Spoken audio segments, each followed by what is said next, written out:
Bonjour, nous allons commencer cette première partie sur les guerres mondiales et régimes totalitaires en 1914-1945, donc du programme de troisième.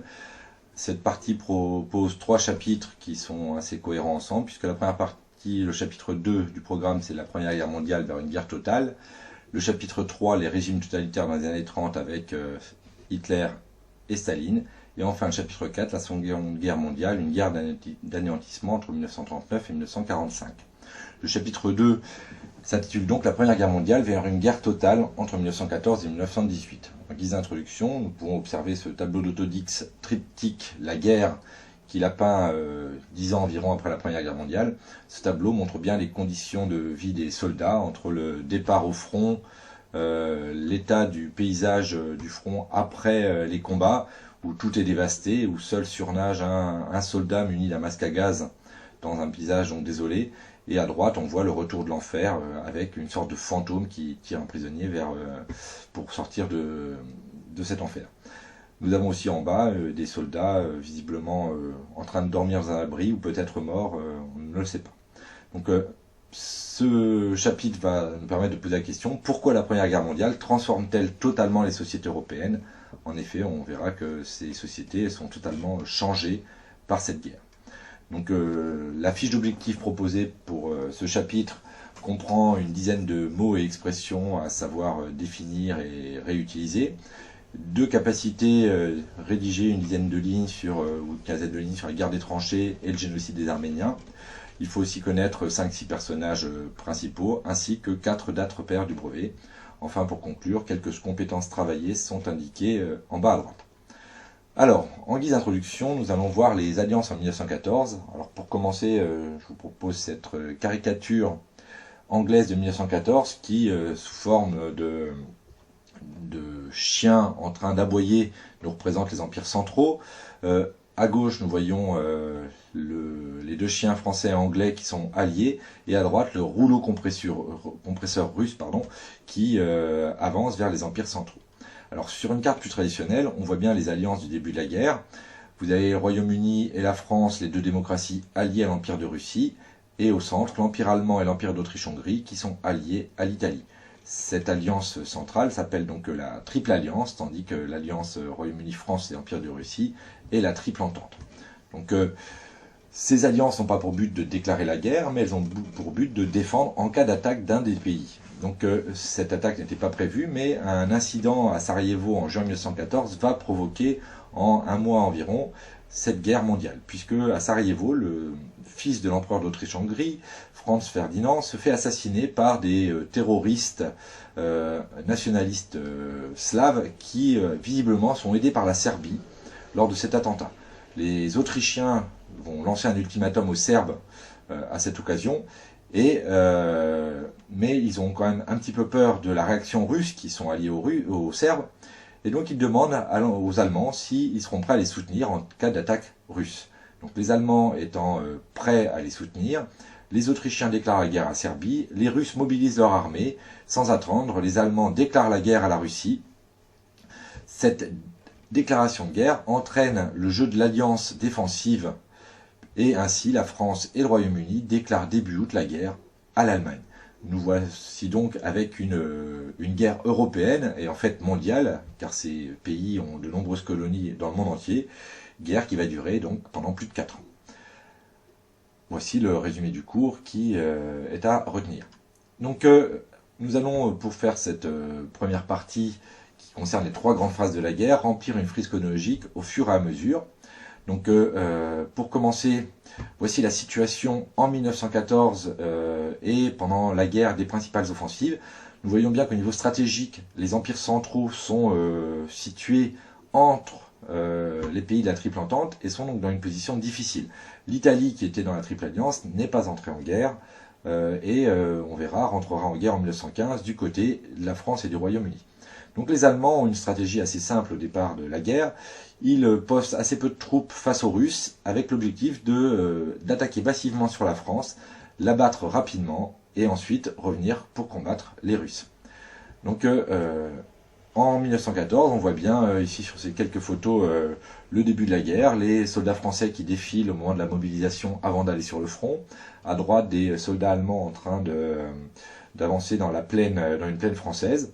Alors à gauche, petite parenthèse pour montrer que les soldats français au début de la guerre, ici des cavaliers, sont habillés avec des pantalons rouges, uniforme très peu pratique dans la guerre moderne. On peut noter aussi les épées sur la gauche qui, on va vite le voir, n'auront aucune utilité pendant ces combats. Donc en 1914, donc, les Allemands attaquent au mois d'août à travers la Belgique, avancent très rapidement à l'intérieur de la France jusqu'à 40 km de Paris, dans une avance très rapide, et ce n'est qu'au dernier moment que Paris est sauvé par ce qu'on a appelé le miracle de la bataille de la Marne, où le général Joffre réussit à amener des troupes et repousser les Allemands. Suite à ce recul allemand, les troupes vont avancer vers la mer pour essayer de se contourner. Ce sera un échec. Et donc, suite à cela, le front va rester bloqué, aucune des deux armées ne réussissant à attaquer. Donc le front va rester bloqué de la Belgique en passant par le centre de la France jusqu'à la frontière suisse. Donc ce que nous venons de voir, ce sont les 4 mois de guerre de mouvement du début de la guerre. Donc cette bataille de la Marne stoppe l'offensive allemande. Et donc on va rentrer ensuite dans ce qu'on va appeler la guerre de position ou guerre de tranchées, où les armées ne réussiront plus à faire des grands mouvements offensifs. Alors cette guerre de tranchées est bien représentée dans cette aquarelle de 1915 qui vous montre la tranchée française avant l'assaut. Donc on voit bien ici la tranchée de première ligne française qui est reliée vers l'arrière par des boyaux, eux aussi creusés dans la terre, qui rejoignent des positions de seconde et de troisième ligne de défense. Au fond, on voit la tranchée allemande qui doit être le but des attaques françaises. Et au milieu, c'est ce qu'on appelle le no man's land, protégé près de la tranchée française et de la tranchée allemande par des réseaux de fils de fer barbelés difficilement franchissables. Donc on l'appelle le no man's land puisque ça veut dire pas d'homme, un paysage sans homme, car c'était un endroit extrêmement dangereux puisqu'il subissait les coups de feu de mitrailleuses, d'obus, etc., etc. Donc là, on voit que c'est une position de tranchée au moment d'une attaque. Donc il faut imaginer les soldats français prêts à attaquer les tranchées allemandes et qui subissent en fait plusieurs risques très importants quand ils sortent. Donc ils doivent sortir de la tranchée. À peine arrivés dans le no man's land, ils reçoivent un tir de barrage des canons allemands avec plein d'obus qui sont tirés ici et qui empêchent de passer énormément d'hommes et provoquent beaucoup de morts. Arrivés près des fils de fer de barbelés allemands, il faut déjà réussir à les traverser, tandis que les soldats allemands tirent sur eux avec fusils et mitrailleuses, fauchant énormément de soldats. Donc dans le meilleur des cas, des hommes arrivent dans la tranchée allemande où il faut se battre au corps à corps pour prendre cette tranchée. On voit bien avec cela que c'était extrêmement compliqué d'arriver à faire une attaque victorieuse sans dégâts immenses. Donc en 1915-1916, le front français ne va quasiment pas bouger. Donc on voit ici la ligne du front qui s'étend sur près de 1000 km pour environ 10 km de large. Alors les flèches montrent les différentes attaques allemandes, françaises et anglaises sur cette période-là. Alors on voit que les Français ont tenté des attaques dans les Flandres en 1915. Les Allemands font une grande attaque sur Verdun en 1916, dont on reparlera dans la partie suivante. Attaque qui, il faut le noter, déjà ne permet de gagner en près de 10 mois de bataille que très peu de terrain.